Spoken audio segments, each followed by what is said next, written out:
You're listening to the Co-Creator Network. When you change the way you look at things, the things you look at change.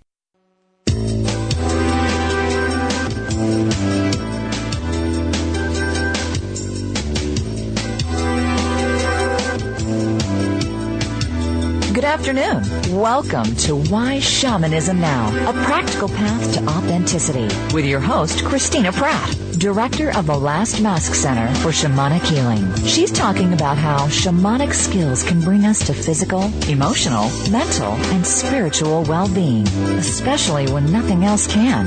Now, here's your host, Christina Pratt. Good afternoon, everyone, and welcome to Why Shamanism Now. This week, our topic is healing the hard stuff. So we're definitely going to call in helping spirits for that. So I call in the energy of our ancestors, mine and yours, all of you who are listening here today, wherever you might be listening from. I call out to your ancestors to come and join us today, to bring all that is good and true and beautiful in your ancestral lines and mine, to be with us here that we might benefit from the lineage of rich human experience that pours into our life to help us to be better able to do what we each have come here to do in our life here in the time of the living. I call out to those ancestors to be with us because it is on their shoulders that we stand. We are the future they dreamed of, and may we live this in a way that is inspiring for generations to come. I call out to the energy of the earth to be with us here today, that oldest and greatest ancestor, to be with us today in a way that gives us a sense of home, of our feet planted on an earth that is abundant in springtime energies. We call out to the earth to bring us resources, to bring us blessing, to bring us the feeling of belonging and being connected, and the feeling of being at home in our own skin with our people and those who share and join with us and help us to be a better version of the person that we have come here to be. We call out to the energy above to inspire us, to bring us the blessings and generosity and protection of this world in which we live. May the energies of the above and below come together within each one of us here today, that we might find balance and come in to the exact right relationship with ourselves that we need to be in today, to hear what we need to hear, to say what needs to be said, and to be with each other in a good way.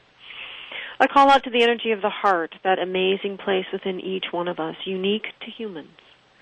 That place that allows us to bring the passions of our deeper energies forward, the passion for why we have come into this life, and the clarity that comes from the above, from our mind, from our dreams, from our visions, and to bring the passion to live it and the vision to know what to live together in the heart in such a way that we can understand, is this good for all living things, and that we can feel the call of all living things, calling from our hearts our own unique gift. And from that place in the heart, then, we give our gift. So we call out to the spirit of the heart to be with us, the energy of the earth and the sky above, and our ancestors, that we might be together today in a good way. Because today, we are talking about how to heal the hard stuff. There is a wonderful quality in shamanism, which is simply the understanding that human beings are here with this great capacity to create, to innovate. It is unique, our ability to make things. And with that creativity comes, and all of you artists know this, but with that creativity comes the capacity to make enormous messes. Enormous, unexpected, unexplainable messes. And the beauty of shamanism is that there is an understanding and expectation that in being creative we will also make messes. And this is one of the main reasons the helping spirits come to us, to help us to clean up those messes, that we are better able to mobilize our resources towards that unique gift we come here to bring and the creativity necessary to make that happen. And that we can, in the simplest way, clean up the messes, and as we grow older and wiser, to make less messes, or at least not to make the same mess over again. And so this is one of the great loves for me in shamanism, is the idea that the spirit world loves us and expects us to make messes, that I am not in error in that. I am in disharmony and disarray when I do that, but that I'm not in error. I'm not judged or blamed. That the helping spirits come to me and say, aren't you a funny human? We're done laughing with you now. We're done laughing at you now. So here, let us help you clean up your messes. And so this, for me, is one of the great gifts of our helping spirits, is to clean up our messes. And one of the great messes that we make for ourselves is creating situations in our lives that create things that are enormously challenging for us to heal. Most of us get to hard places to heal step by step, choice by choice, decision by decision, and don't really realize that that's where we're going. And yet, one day we find ourselves needing to heal something that we find is very, very challenging to heal. So this is what we're talking about today, which is how do we heal the hard stuff? And for those of you that don't are here for the first day listening, welcome. I'm happy that you're here. There's a lot of background in the radio shows that we've already had. They're all available in download from the Voice America site, and they are available on iTunes. And the links to both of these are on my website, lastmasscenter.org. So if there are things I'm saying today that don't make any sense, go back and listen to the shows that we've already done. But in the meantime, I'm going to try to make sense for everybody today, whether you've been listening on the show or not. So let's clear up a few basic understandings before we forge ahead into how to heal the hard stuff. So first we need to understand some things from a shamanic perspective, which is we can, well, this isn't just from a shamanic perspective, but anyway, we, humans, can find ourselves wounded or in a state of disease or illness in any aspect of our humanness. What I mean by that is we can find ourselves in disease or woundedness physically. We can find a state of disease or illness emotionally. We can find it in our mental belief system, psychological well-being, in our mind world. It's a very vast place, our mind. And we can also find ourselves wounded in the spirit, energetic soul aspect of who we are. And this is one of the things that people don't seem to realize, is that we are just as capable of receiving wounds in the invisible aspects of who we are, the emotional, mental, and spiritual, as we are physical. Of course, now that I've said that, I hope that makes sense to everybody, and everyone kind of says, well, of course that was true. But people seem to forget that. So what we're really talking about, I'll use the word wound because it's one of the most strong words to help us understand we're in a state of disarray. But really what we're talking about is disharmony or imbalance from a shamanic perspective, whether it's an illness or a disease or some kind of physical wound or soul trauma wound or whatever, that we're talking about some aspect of who we are that is moved into disharmony or imbalance. And I didn't really believe this until several years into my training, after my initiation experience. I was coming to the end of a physical healing experience. And at that point, the helping spirit said, okay, now, by the way, you don't need to get sick anymore. And I said, what? And they said, you don't have any real need to get sick anymore. If you do get sick, it's simply telling you that you're out of balance. And if that's the case, we want you to come to us and ask how to get back into balance, not how to deal with the sickness. And I've thought about that a lot since that happened, 15 years ago.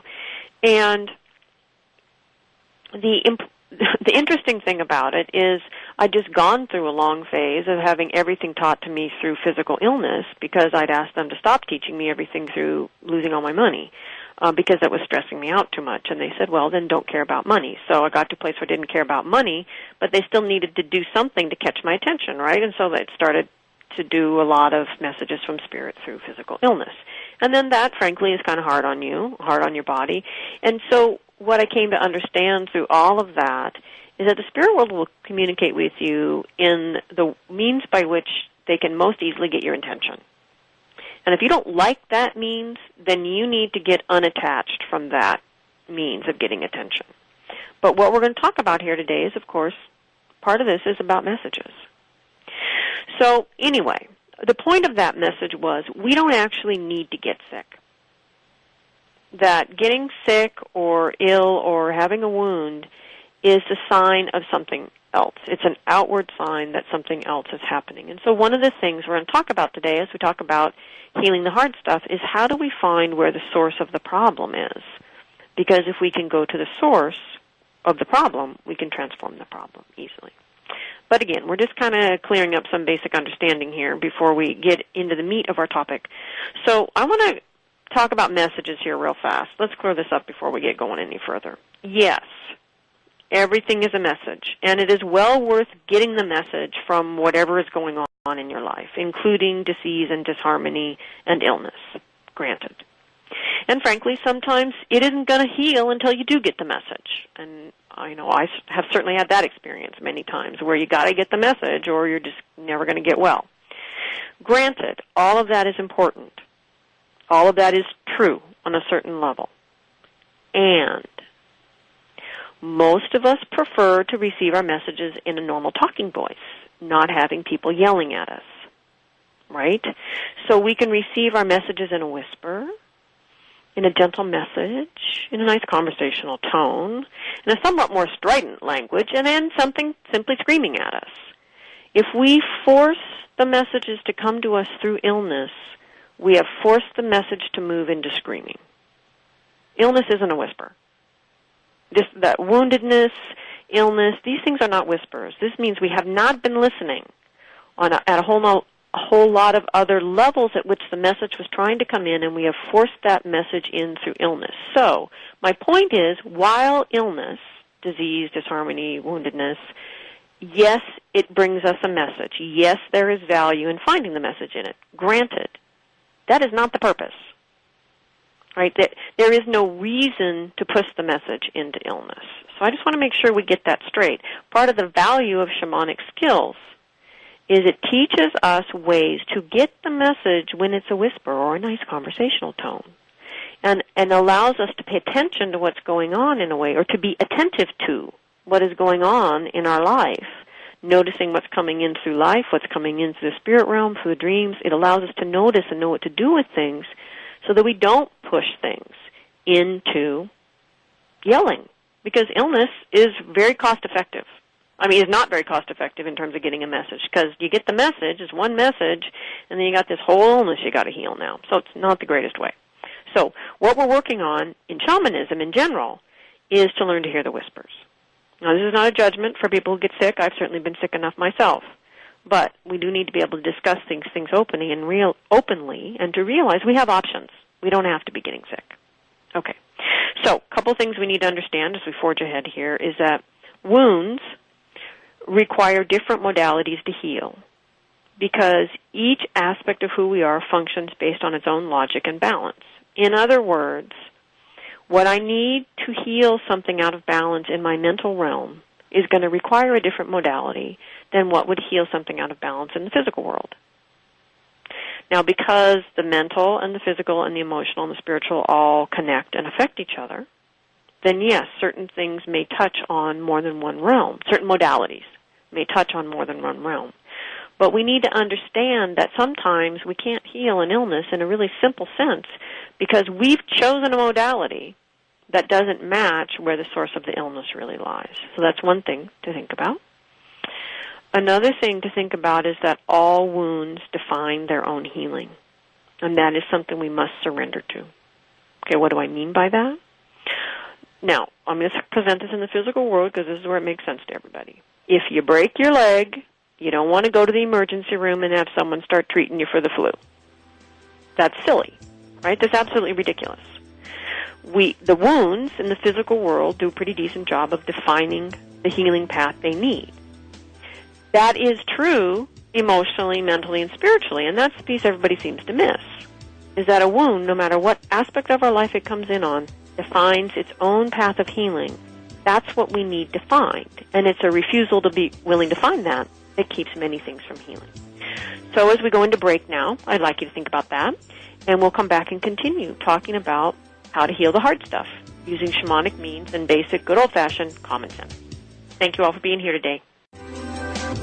Welcome back, everyone. And yes, the nice lady is correct. We are live today. You are welcome to call in or email any questions you might have as we go through our hour here today. So, getting back to where we were as we took our break, let's just summarize here. These are kind of the simple things that make things hard to heal. So this is sort of the most basic level of what makes things hard to heal. And I'll go down the list here rather quickly. The first is denial and fear. But then, of course, denial and fear make everything hard to do.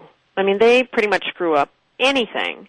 So we hardly need to even count that on the list. So for the rest of our conversation today, let's just assume that the people involved in trying to heal are conscious. They're not blaming other people for what's going on. They're conscious that this is their issue and they need to deal with it. Okay, let's assume they're committed to dealing with it. Let's assume they're capable of mounting a reasonable amount of discipline in making changes that need to happen to be able to heal. And let's just assume the person who wants to heal here is really trying. And we'll go forward from there. So we can take denial and fear off the table because those are just sort of basic and we don't want to talk about that today. Let's talk about what happens when you're actually engaged and still stumble, when you're actually engaged and still just hit the wall. Okay, that's what we're talking about today. All right. So one of the first simple reasons people get stuck and make what is not that hard to heal hard, that's our little list right now, is making what's really not that hard to heal hard, is using a wrong, in terms of its match, or ineffective modality to deal with what you want to deal with. In other words, you can't fix everything through past life regression. You can fix past life issues through past life regression, but you can't fix everything that way. Can't fix everything through shamanism. Can't fix everything through therapy. Can't fix everything by just going to the gym. I mean, we get wounded in all aspects of our being. They all require different modalities. We cannot simply choose the ones we like and require that everything gets healed through them. It doesn't work that way. Right? The other thing is we need to be good consumers. Some modalities out there simply are ineffective. And you've got to be realistic about that with yourself. Yes, you need to commit. Yes, you only get out of things what you put into them. All of those principles are true. But there are things out there that work on a very superficial level, and many of you are bringing very challenging things to it, and it's just not, it's an ineffective modality for what you're trying to do.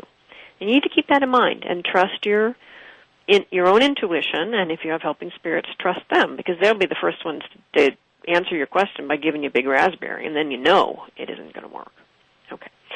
So the next thing that makes simple things hard to heal is that many, many people approach wanting to heal with an expectation that they can change everything else and not themselves. And I know I've said this before, but you would not believe how pervasive this is, that deep down people want huge amounts of change in their life, and yet they are personally unwilling to change. And that is something to consider if you're trying to heal a hard thing, is have you been unwilling to make the changes necessary to do that healing? Another simple place where you make something that's not that hard to heal hard is that you really don't want it badly enough. And I know this sounds a little on the bitchy side, but the truth of the matter is we often don't really have a perspective that allows us to understand how extremely important it is that we pull our energy out of this illness or disharmony and are able to mobilize it towards our life and our livelihood. And a lot of times we are so unmotivated by what it is that we're doing with our life that it doesn't really seem all that different to be living our life or being sick. And if you can do what is necessary to come to understand you are a unique person on this earth, you bring a unique gift that humanity will never know. You don't even get to come back another time and try to do it. This is it. This lifetime is it for you to express that gift you've been given the responsibility to creatively bring into the world. The universe can only know that facet of itself through you. As when we align ourselves with that understanding about ourselves and recognize our inherent worth, because we are the one to bring that gift to the world, suddenly we don't have time to be sick. We don't have time to be depressed. We don't have time. We don't have energy to devote to these other ways of being. And so sometimes people just don't make something harder than it is because they don't have enough reason to want something more. So I suggest that everyone do what is necessary to connect to that deep fundamental reason in every single human being that is burning in your belly, which is your passion, your soul's passion. It's what you came into this life with, your passion to do what you have come here to do. And that will begin to put everything else into perspective. So moving on our list of way you make things that aren't that hard. The other thing is, for many people, because we tend in our contemporary culture to live actually very isolated lives, There is a tendency to approach a transformational process, a healing of some kind, in other words, with a lack of support or resources necessary to let that process run its course. And that is one thing to sit back and think about in terms of healing, is do you have the support and the resources you need to do that?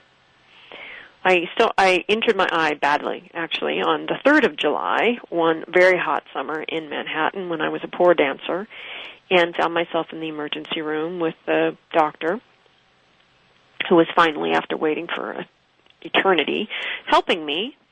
And at the end, he said, okay, you're pretty serious, and technically I'm supposed to check you into the hospital because you have a very serious possibility here of a detached retina if you don't do exactly what you're supposed to do. So I'm supposed to check you in the hospital so they can make sure you do what you're supposed to do. He says, but I know you're a poor dancer and you really don't want to be checked in the hospital, so if I send you home, will you do what I am telling you to do? And I said, yes. And the first thing was, you can't do anything for yourself. You have to stay at a 45-degree angle and not do anything for several days. He says, do you have anyone who can come and help you? And I just started crying, which was not really good for my damaged eye, but I just started crying because I didn't. I lived alone.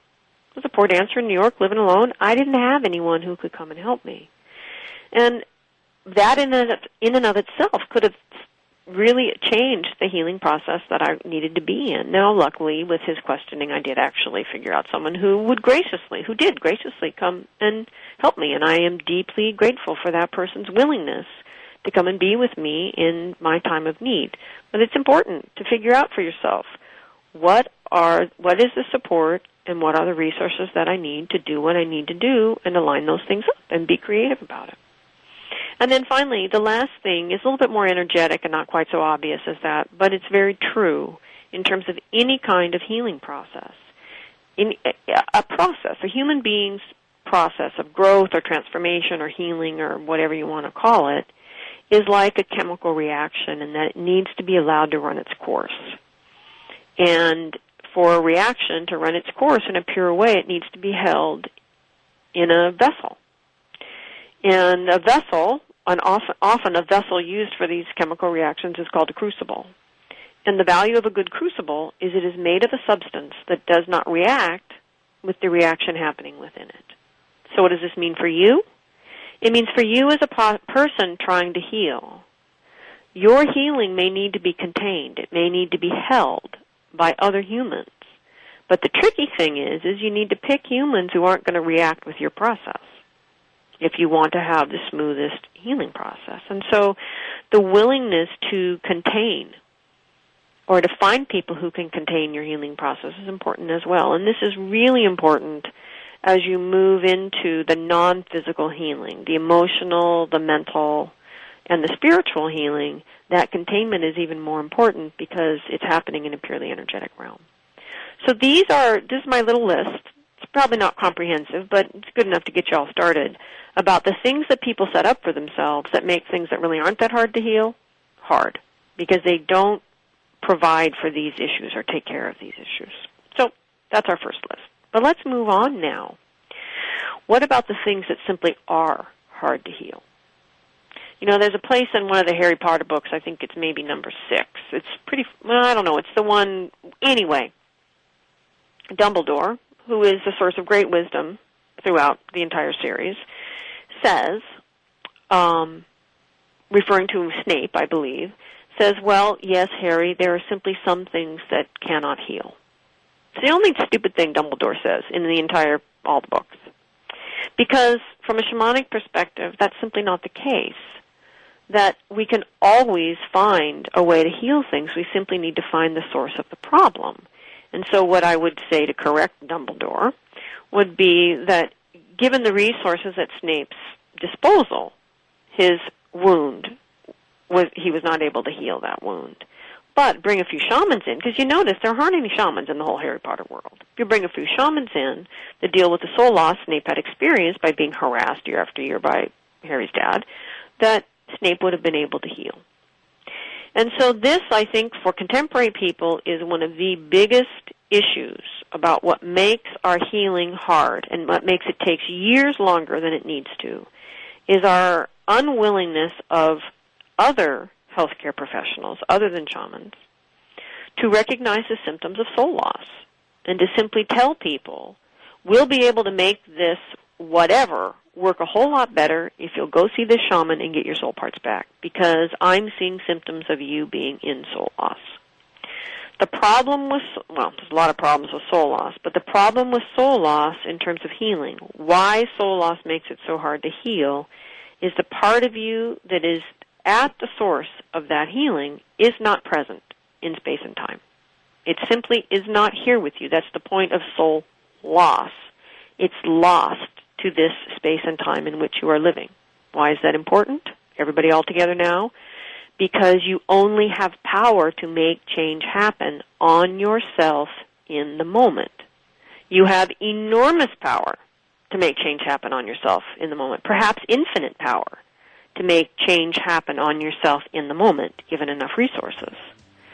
But you cannot make change happen on a part of yourself that isn't in the moment.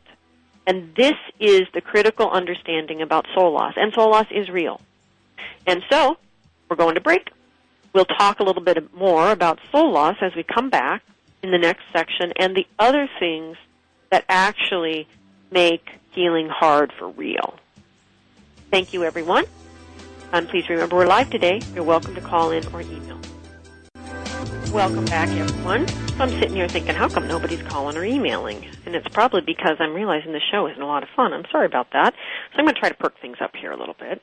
So I'll start out by saying that, dealing with soul loss, as much of a challenge as soul loss is to live with, healing soul loss is really simple.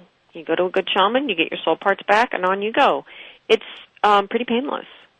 And yes, okay, you got to integrate your soul parts, but there is enormous joy in receiving yourself home. There's enormous joy in getting your energy back, getting your gifts back, and there is a quality to receiving soul parts back that feels almost magical, because things that were impossible to change before that are related to these soul parts that have come back are suddenly changed. It feels almost magical, particularly for those of you that are actually working really hard at your change. So keep in mind that, so I'm making a list about why things are hard, but the solutions, once we understand why something is hard, finding the solution to change that heaviness feels like a miracle when we finally do it. So in my little write-up for today's show, I talked about things being too deep or too frightening or too pervasive, and that those are the main sort of categories that are the things that make healing feel really hard. So right now we're talking about things that are too deep. And soul loss is pretty hard to get deeper than soul loss, because it's very hard to get deeper than what affects our soul or what moves our soul or what exists on the soul level of a being.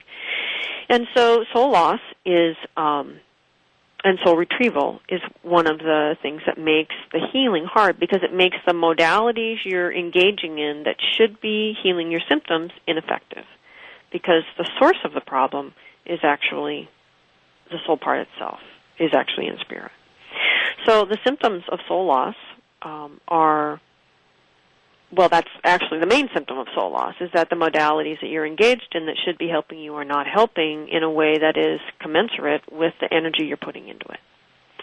Or you're simply not responding to the drugs as they expect you to respond to the drugs. You're not responding to the acupuncture. Whatever it is that you're doing, you're not responding consistently. You may respond and then go back, so you're not holding on to the effect, or you're not responding at all, or you're needing really high doses of something. These are all signs that the problem is most likely in soul loss. You just get your soul parts back and then carry on with your healing. It's really not a big challenge. And for some people, soul retrieval is something they can do long distance. I can. You want to do soul retrieval with me? That's fine. You just email assistance@lastmasscenter.org and we set it up. It's not a hard thing to do. Shamans are really all over the place these days in America. I mean, not all of them are great, but not that hard to find a good one. And so there's kind of no excuse to not get your soul parts back. Okay. So the other reason something feels hard in terms of healing is because whatever it is that's going on that needs to heal is really the result of your soul asking you to get a grip. Your soul is asking you to shift path. Your soul is asking you to wake up from something that you're doing and change course in some way.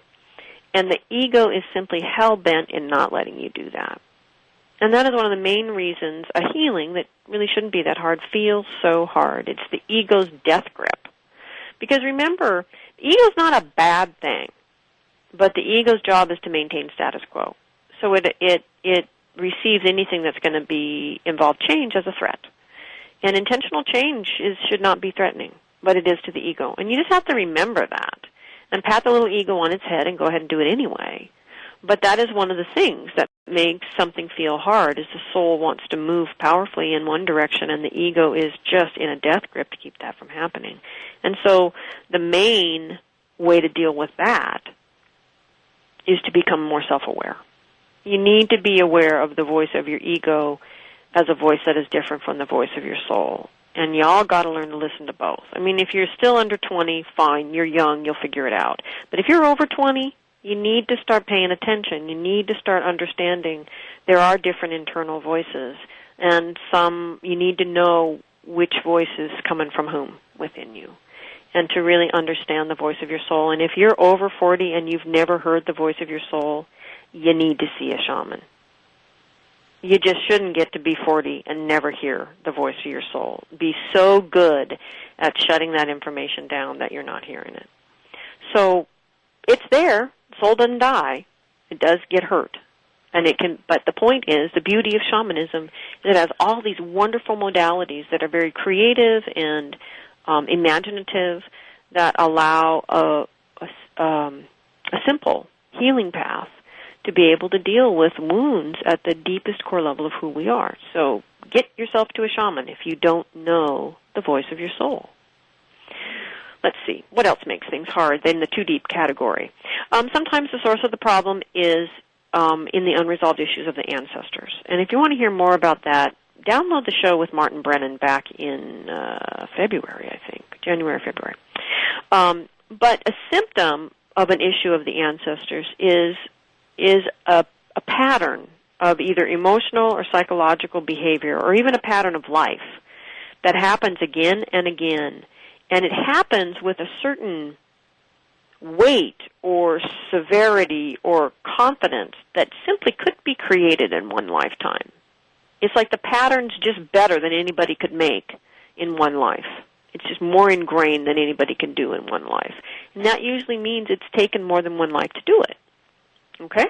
So that's usually the most basic sign that this is an ancestral issue. The other sign is the obvious, which is you hear about that pattern as you are talking to your family members. That's a pretty good sign. It's an ancestral issue. Another thing on our list of too deep is that the source of the problem that you're experiencing is actually in the spirit world and your environment. So it's in the land there, or a mountain that you live near, a lake, or what. It's somewhere in your environment, and it's affecting you because of where you are physically. And that is a possibility. So I'm not exactly sure how to describe the signs of that, but it is something to consider. If you have helping spirits, to ask. It's a great question to ask. You know, in what way is the source of this problem coming out of the environment? For me, I had moved here to Portland. An example of this was I had moved to Portland. And I had a whole lot of reasonable reasons to move to Portland from where I was living, and so I wasn't really thinking about why I moved to Portland. But in a course of some shamanic healing I was receiving, the shaman said, well, you know, you moved to Portland because you have a very powerful water source there that is calling you, because it's the exact energy that you need to replenish and restore you in your shamanic work. And so, in other words, your power spot is calling to you. And I was, you know, being a dope, I didn't get that. And so then I had to go through all these strange machinations to find this particular place, and did ultimately find it. But I didn't know that the sort of depletion that I was feeling in my life here in this new place I had moved was coming out of the fact that I wasn't hearing this message from a place in the environment. Okay, so moving along to the too frightening category. So one of the other things that makes things hard to heal is that you are confronting a shadow aspect of yourself to allow that healing to run its course. And for my money, I realize psychology can work on shadow issues, but there's an enormous amount of fear involved in that. Personally, for my money, I go for shamanism for shadow stuff. Because in shamanism, there's a way, because we can access the crazy logic teachers that are available in the spirit world, we can find this sort of crazy logic path through the shadow realm. See, the problem with shadow work, the reason it feels hard, is that it doesn't follow psychological logic. It lives very much in the psychological realm of who we are, but it doesn't follow that logic. So it makes it very hard to use normal psychological modalities and actually work effectively with the shadow. Once it's in the shadow realm, while it very well may be mostly psychological or psycho-emotional, it's following a crazy logic pattern which defies the great gifts and powers of the mind. So I suggest working with a crazy logic teacher shamanically to work with the shadow stuff. It makes it so much easier, and your ability to get to your passions and humor and all the great energies that are stored in the shadow is much quicker following the crazy logic path. It's kind of like looking at the mountain and seeing the switchbacks all the way up the mountain and then seeing a shortcut. That's really what crazy logic offers us. And part of the reason shamanism then can help us to confront this frightening issue of needing to deal with your shadow, take it out of that scary world. It's, work. You still got to get up the mountain. But it's a more interesting path. Shorter, usually, as well. Not necessarily easier, but shorter. And, none of us are getting any younger, so why not? Another reason things feel hard in the too frightening category is that the transformation of healing that your life path is asking for requires that you engage your false self. And your false self is something that I personally have only experienced ways of dealing with through shamanism. I don't really see this idea very well developed elsewhere in the healing options that are available to you.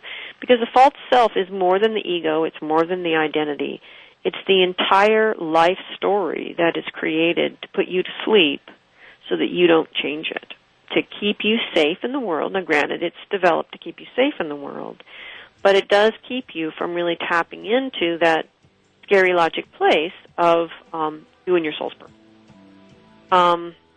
So the last thing on the too frightening list is that your healing requires you let your story go. And we'll talk about this a little bit when we get back, but basically the point is people are attached to their stories as if it defines their uniqueness. And your story is just like everybody else's. Your uniqueness is what happens after you heal and let that story go. So when we come back, we'll talk about those things that are too pervasive and thus feel hard and how we can use shamanism to heal the hard stuff. Welcome back, everyone.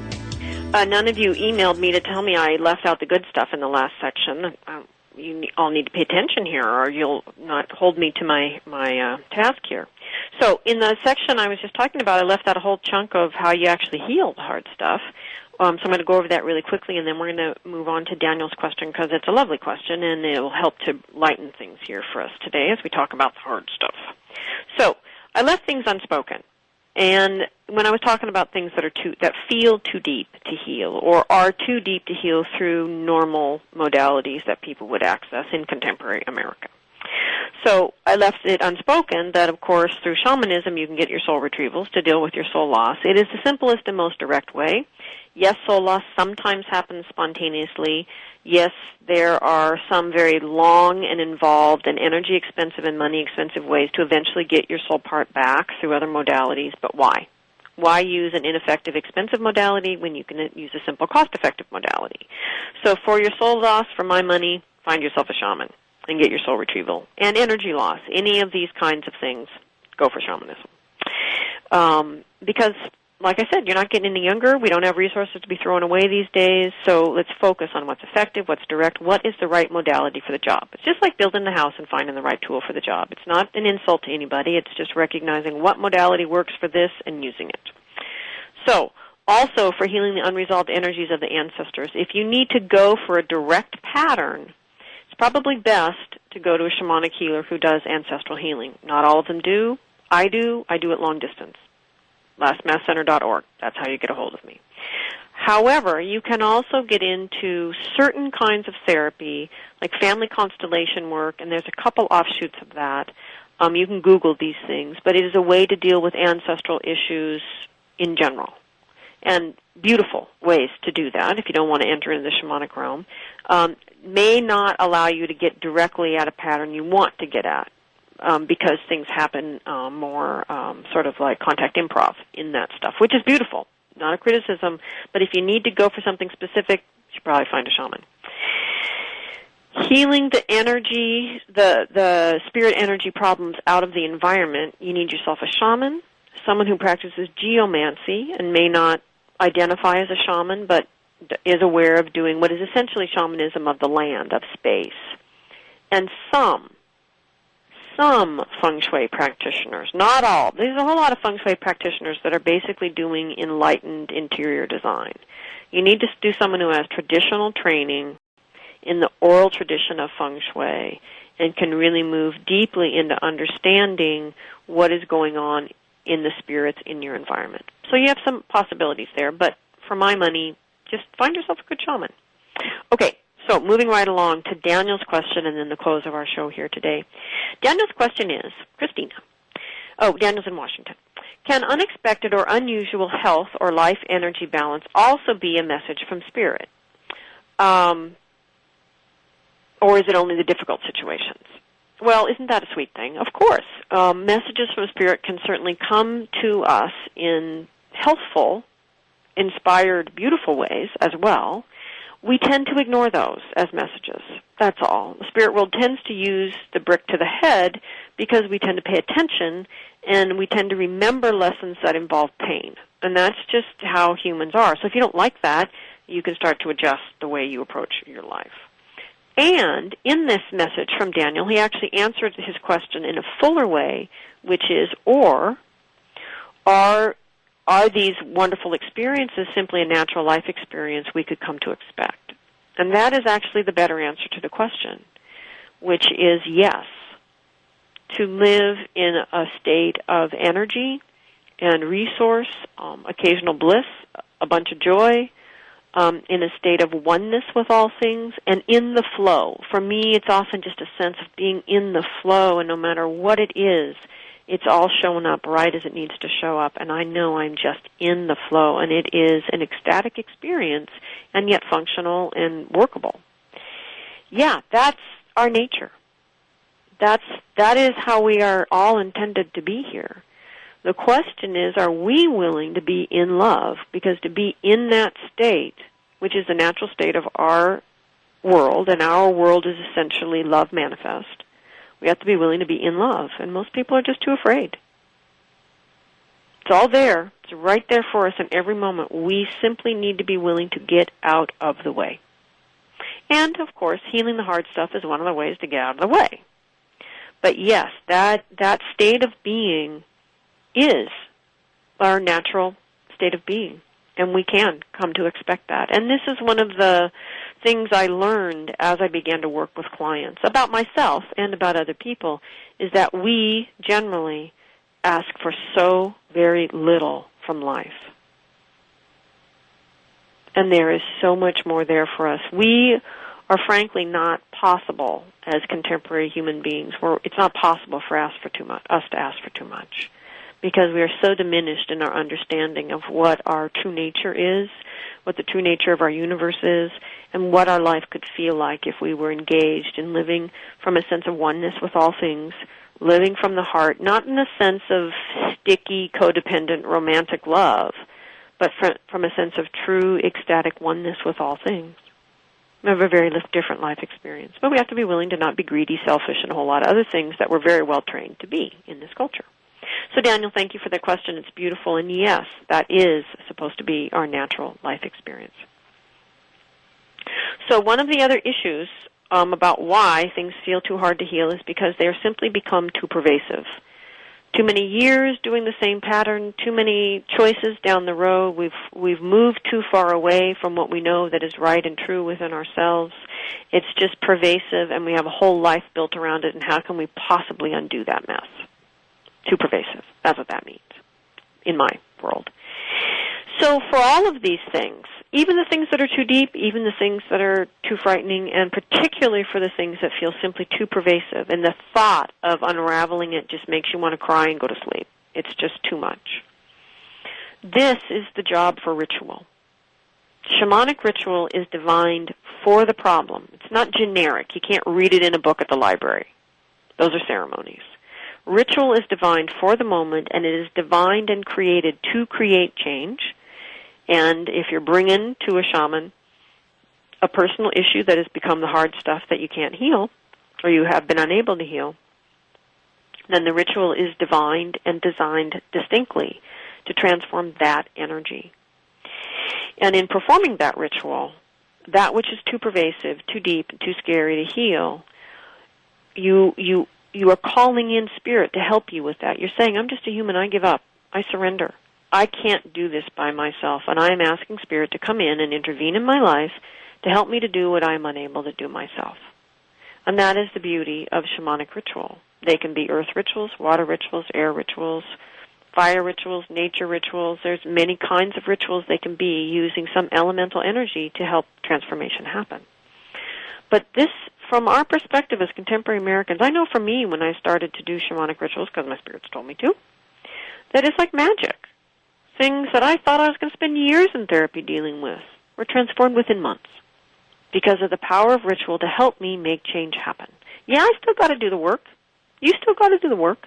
But the work can be done when spirit comes in and lifts the burden for a while so that you can transform it. So that's my final message for everybody today about how to heal the hard stuff, is when it comes right down to it, one of your best bets is shamanic ritual, and the only way to get to that is through helping spirits.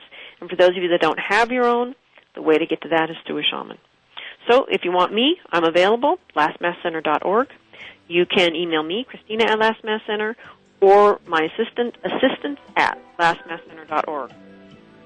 Next week, we have Alan Davis, who's going to be talking about shamanism and medicine and the Society of Shamanic Practitioners Conference this year in June. I hope you'll join us all next week, and thank you for being with us this week. I thank the ancestors for bringing us all that is good and true and beautiful in our ancestral minds, the earth below us, the sky above, and the heart that unites us all. May you all have an excellent week, and I hope to hear you all here